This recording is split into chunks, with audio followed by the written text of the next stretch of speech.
حضرت سیدہ زینب نے پوچھا امام حسین سے کہ سارے زمانے نے روکا ہے، ٹھیک ہے آپ حق پہ ہیں، یہ بھی سب نے کہا ہے آپ حق پہ ہیں، پر روکا بھی سب نے، آپ روکے کیوں نہیں؟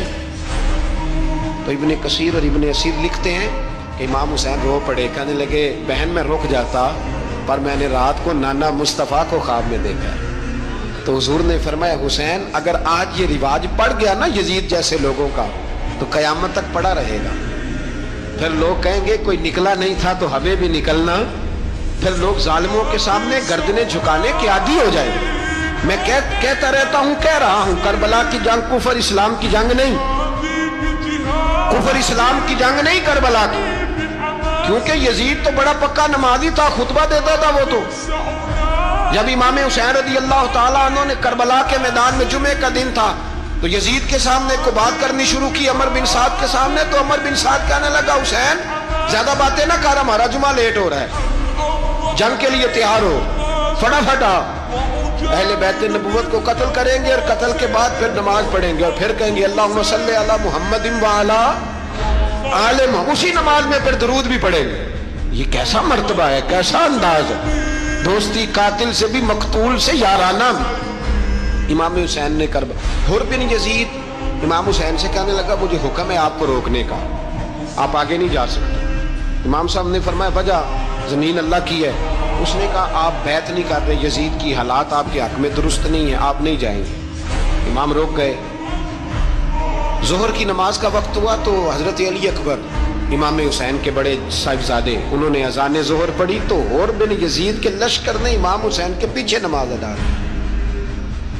کہا بھئی تم مقابلے میں آئے ہو نماز پیچھے پڑھتے ہو؟ کہا حضور مقابلہ تو تلواروں سے کر رہے ہیں پر ہمارا دل تو مانتا ہے نا کہ مصطفیٰ کا نواسہ بڑی شان والا ہے۔ حر بن یزید نے 3 نمازیں لشکر سمیت امام حسین کے پیچھے پڑھی ہیں، 3 نمازیں، ظہر اثر اور مغرب۔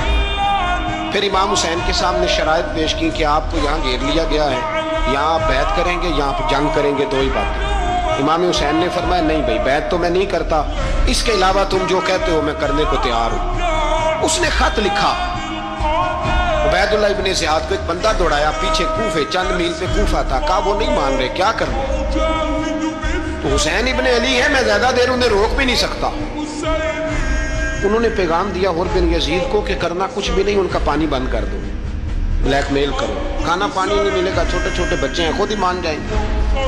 حضرت امام علی مقام کے بارے میں حر کے پاس جب یہ پیغام آیا تو حر کہنے لگا میری طبیعت نہیں مانتی حسین پر پانی بند کروں، دل نہیں مانتا۔ جب یہ لفظ کہے نا دوبارہ تو پھر عبید اللہ ابن زیاد نے عمر بن سعد کو 10,000 آدمی دے کے بھیجا، کہا حر بن یزید لچک دکھا رہا ہے حسین کے حق میں۔ ایک رے کا علاقہ تھا، بڑی وہاں فصل ہوتی تھی، لوگ کوشش کرتے تھے وہاں کا گورنر بننے کی، کوشش کرتے تھے۔ تو عبید اللہ ابن زیاد کہنے لگا تمہیں رے کی گورنری ملے گی، سب سے سرسبز و شاداب علاقہ، تمہیں وہاں کا گورنر بنایا جائے گا اگر حسین کے خلاف لڑو گے۔ یہ اتنی زبردست ہوتی ہیں گورنریاں کہ گورنریوں کے لیے لوگ نسل رسول کے خلاف بھی نکل آتے ہیں، یہ اتنی تگڑی ہوتی ہیں، اتنی جلدی وفاداریاں بدلتی ہیں۔